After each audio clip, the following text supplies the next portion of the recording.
Hey everyone, Dave Hagan here. The journey from debt to financial wellness includes more than just your finances. It also includes your emotions. Today I want to talk about one emotion in particular, guilt, and why I love it. Surprised? That's today on the Financial Wellness Podcast.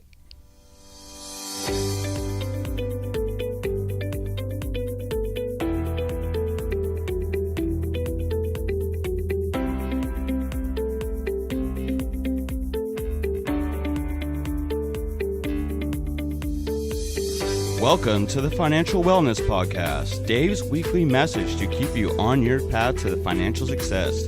Here is your host, financial problem solver and talk show host, Dave Hagan. Thanks, Nick. Throughout my many years of practice, I've sat in front of thousands of people and listened as they told me their financial histories. But in the words they choose and in their body language and in their eye contact, or even, frankly, their lack of eye contact, they're telling me their emotional stories as well. Hints as to what they've been feeling and experiencing, some for many, many, many years. In my upcoming series, From Debt to Financial Wellness, The Emotional Journey, we'll talk about the 5 stages people pass through and the patterns of emotions that exist in each. Some emotions may only exist in 1 or 2 stages. Guilt exists in all 5 stages. So debilitating, so destructive, but also so powerful and able to create good. So let's begin by looking at guilt right in its eyes. When I sit down with a couple, one spouse will very often be dishing out a lot of guilt to the other. Sometimes it gets so bad it prevents the couple from actually dealing with the problems at hand. I don't know how many times I've had to pull couples back and focus them on fixing the situation they're in rather than laying blame as to how they got into that situation. But as an experienced attorney, I can do it with 5 simple words. I bill by the hour. Now, when a parent comes in with an adult child, there's obviously a different power dynamic than in a spousal relationship. But there's guilt again. And now it's the parent hammering the adult child with guilt, and the adult child either shuts down or says nothing, or, ironically, goes on the attack by slinging guilt-ridden barbs back at the parent for the parent's prior failings. Obviously, this isn't good for the parent-child relationship and makes it very difficult for the child to step up and take control of their life. Have you seen it? Guilt's everywhere.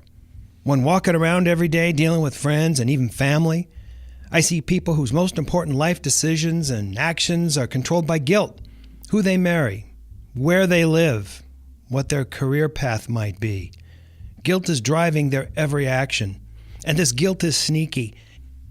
It can attack in the exact opposite way, driving people to complete inaction.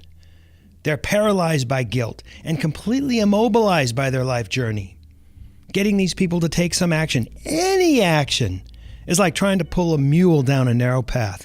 It's a mental prison, completely consuming their thought process and ultimately keeping them from pursuing their life path. And don't even get me started about the effects guilt has on our health. Do an internet search for physical effects of guilt. You'll get 20 million results. Literally, I just did the research this morning. Headaches, backaches, cardiovascular problems, stomach disorders, depression, immune system deficiency. Good times, huh? Remember that lovable little elf Dobby from the Harry Potter books and movies? Did you know he's part of an unofficial catchphrase the psychology health community uses? It's called the Dobby effect. Self-inflicting punishment to avoid feelings of guilt. Dobby banged his head against walls, tables, even Harry's kneecap in one scene, I think. Anything to cope. But sometimes people can't cope. And parents, if your kids are listening with you, you might want to call earmuffs here. I had a client some years ago. His wife was putting a lot of stress on him for failing to provide for the family. The kids, who expected a very high standard of living, also put guilt on him for being unable to pay for all the things to which they had become accustomed. The kids and wife left. The guilt was eating away at him at an extremely deep level, and ultimately he killed himself. Tragedy. Just not something that people make good decisions do. But it does underscore the fact that stress and guilt can ultimately cause someone to act in a very deep and profound manner. For some people, just hearing the word guilt triggers a negative emotional reaction. How do you feel right now? I've used the word guilt many times in the last several minutes. Are you starting to get bummed out? What are we supposed to do about all this guilt? And maybe not just in the financial aspect of our lives, but in all facets of our life. I got a couple ideas. First and foremost, acknowledge it. Recognize it. Accept that you have feelings of guilt. Someone who will not acknowledge their guilt will forever be justifying their behavior. Ever met someone like that? Every day it's just another excuse and it just doesn't work. So if you've got some guilt, well, you've got some guilt, okay? Now what? Second, try to identify what's causing it. Guilt is a result, not an event. It's always about something. Ever say to a dog in a dog owner voice, "Now, what did you do?" The dog's head and tail will drop faster than gravity. They either have done something wrong or they assume that they must have done something wrong because you're the human. So what's causing the guilt? Is it real? Third, take action.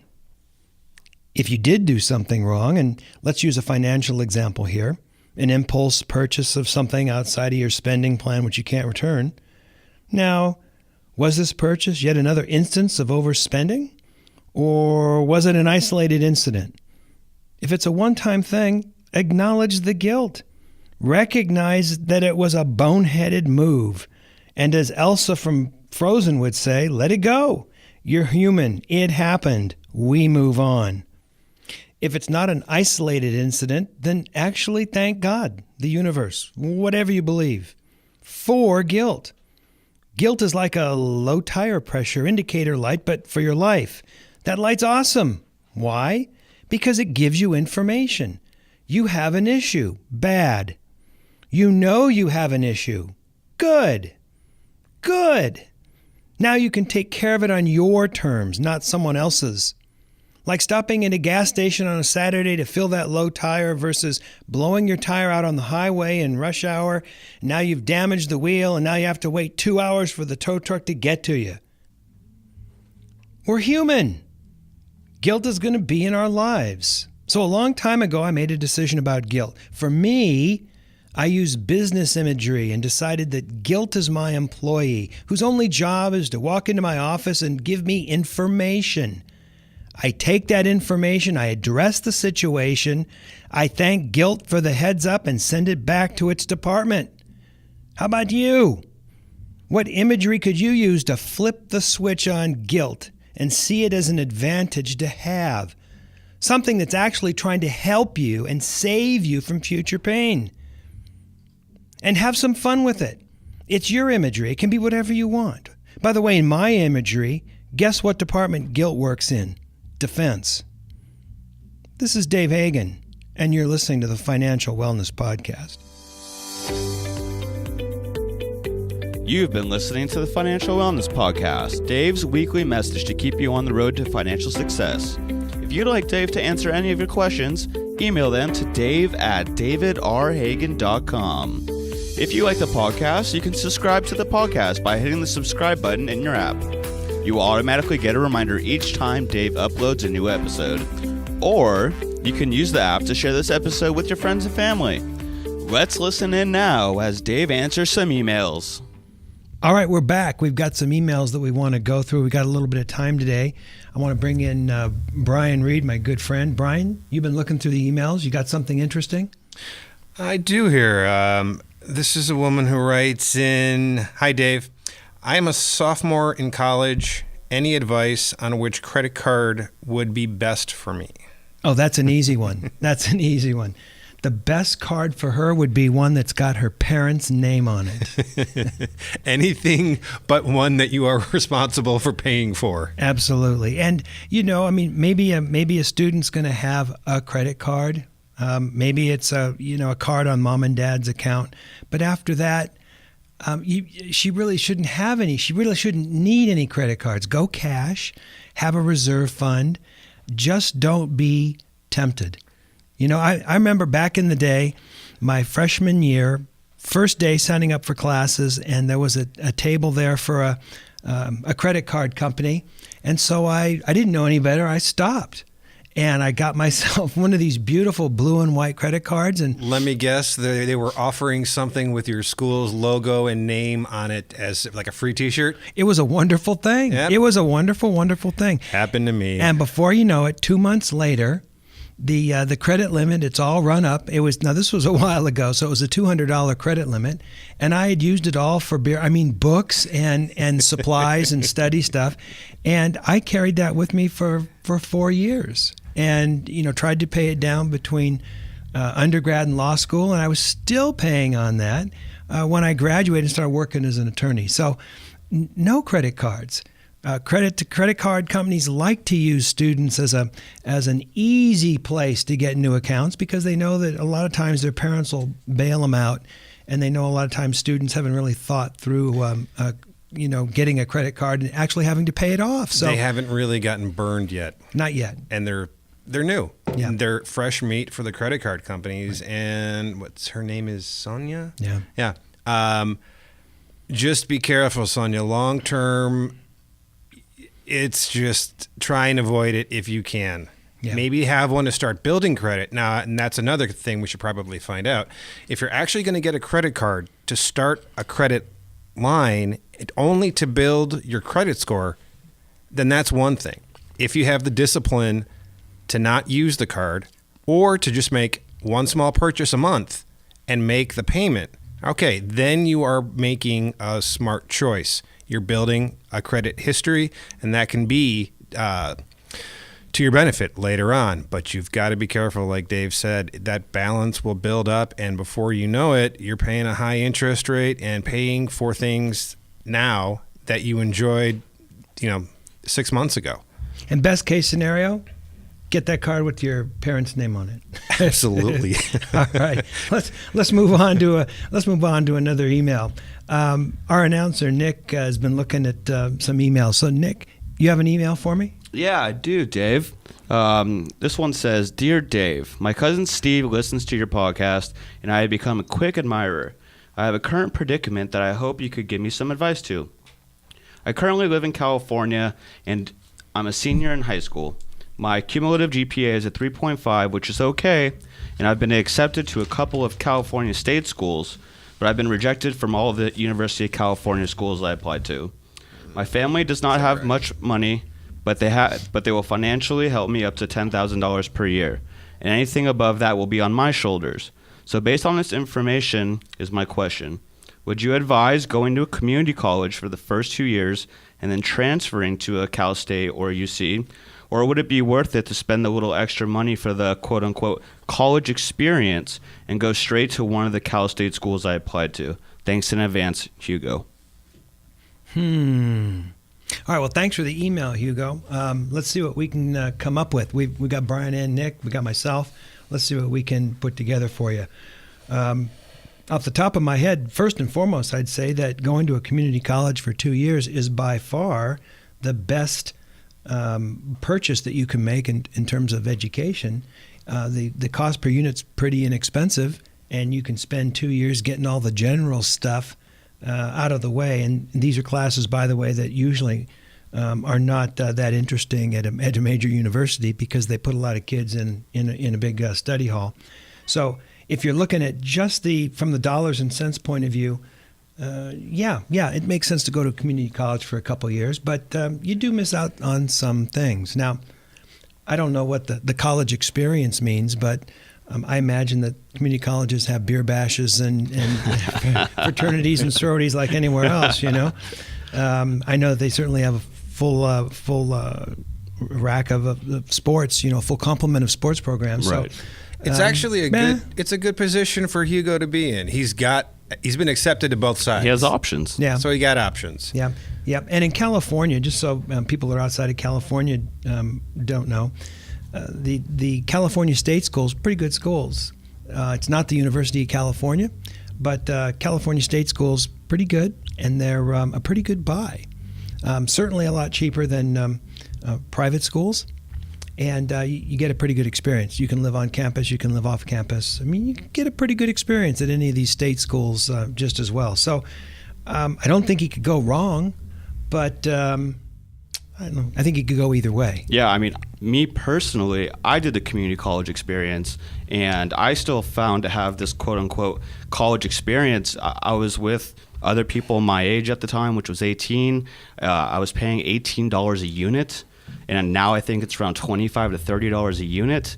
And by the time I was out, it was very affordable. And I know California state schools are going to be a lot more money than that. Right. Well, but I think something that's not directly addressed in the email, but that is a huge issue, is the student loans. Mm-hmm. He's not looking at student loans. That money from the family is going to cover just about any of these possibilities. And the one thing that I would really warn people against is, getting student loans for a degree. They're non-dischargeable in bankruptcy. The interest rate on these loans isn't that good anymore. At least for an undergraduate degree. Right. When I came out of undergraduate, I had some NDSL loans, and they were like 2 or 3%. And they actually sat us down as we were leaving school, and they said, now, you really have to pay these. I didn't think back then people thought that you really didn't have to pay back a student loan. But at 2 or 3%, it was a couple $1,000. It wasn't that much. Yeah, back in youth. Yeah. The ignorance of youth. But that's the way kind of it was at the time. So now, you have people calling you right away. As soon as you're out of school, they want to know when you're going to get on that path. And if you got too much money, especially at the 8 or 9%, we see some of these public student loans going out the door at. That's a real problem. So, fortunately, that's not going to be a problem for Hugo, and it sounds like he's in pretty good space. Let's take another one. What do you think? Yeah, let's do one more. Got time for another one? Sure. Brian, what do you got? All right, this one here, little bit interesting. He's out of college a few years. He's got a good job apparently, and this is from Jeff, apartment, car note, etc. And he's wondering about life insurance and long-term investment strategies. So what is that? I think what he's trying to ask is, which kind of life insurance should he be purchasing? So he's been out of school 5 years, and someone wants him to buy some life insurance. He's got a guy telling him he needs to get life insurance. Okay. He doesn't say for what reason. No. All right. Well, it seems to me that really there's just a couple different types of life insurance, and the first that you want to think about is term, and term insurance is having money available to take care of people that depend upon you for support. So, if you're a husband with a spouse, or if you're a spouse with a couple of kids, and something were to happen to you, who's going to take care of the kids? There, I could see that you need some kind of term insurance. How much? Most experts recommend about 10 to 12 times your annual expenses. The thought being that the money from the life insurance policy could be put into a bank, and the family could live comfortably for the rest of their lives, theoretically, on the interest coming off of that money. So I don't know if he's got anyone that's dependent upon him, but if he doesn't, I'm wondering, does he even need term insurance? Now, some agents will say, well, get it now while you can qualify, because 5 years from now you might, have some kind of medical condition that would prevent you from doing that. And I suppose there's something to be said for that. But I like money in the bank growing interest rather than sitting around waiting for an insurance company. Now, the other kinds of insurance, whole life and universal type products, those are more investment devices. And so the agent will sit down and say, look, this money can grow inside the policy to a certain rate, and by the time that happens, in so many years, you'll have more money, et cetera, et cetera. If you listen to those presentations, they certainly make sense on paper, but it's really complicated. Again, I'd put money in a bank and buy some mutual fund, some really boring mutual fund that's going to grow at some slow rate over some period of time. I think he'd be better off in the long term. I'm not a big fan of life insurance unless it's term and you have people specifically looking to you for support. That's just my point of view. Yeah, I'm going to agree. He's got the health insurance. He's got a job. He already has the apartment. As long as there isn't a family member or members requiring his income to survive on, I think you're right. You get a term policy. It's for should something bad happen, death benefits only. But the rest of it, invest it. Yeah, exactly. And by the way, term life insurance is not all that expensive, and it's among the best values out there. You hope that your heirs never have to rely upon it. Sometimes you feel kind of foolish making a payment every month for, to prevent or to protect against something catastrophic happening. But I'll bet you've never heard a surviving spouse say, wow, I wish he hadn't spent that money on that life insurance, I just know that I don't want to be the one who gets hit by a bus and as I'm dying, worrying about there's no insurance. Yeah. Why didn't I? It was $12 a month and I didn't want to pay it. Yeah, and You're buying peace of mind. At that point, as you're looking at the bumper, you probably don't care too much. Yeah. Oh man. Well, that's all we got today. To our listeners out there, if you want to continue to listen, make sure you hit subscribe so that the podcast program will send you a notice of future podcasts coming out. We're going to do one every week. If you like what you're hearing, refer this to others so that the people that are listening can grow. That's all we have for this week. This is David And Hayes. send your emails. Emails. With details. The guys like emails with detail. Emails with details. There you go. I like it. This is Dave Hagen, and you're listening to the Financial Wellness Podcast. You've been listening to the Financial Wellness Podcast, Dave's weekly message to keep you on the road to financial success. If you'd like Dave to answer any of your questions, email them to dave@davidrhagen.com. Until next week, this is your announcer, Nick Appel, wishing you every financial success.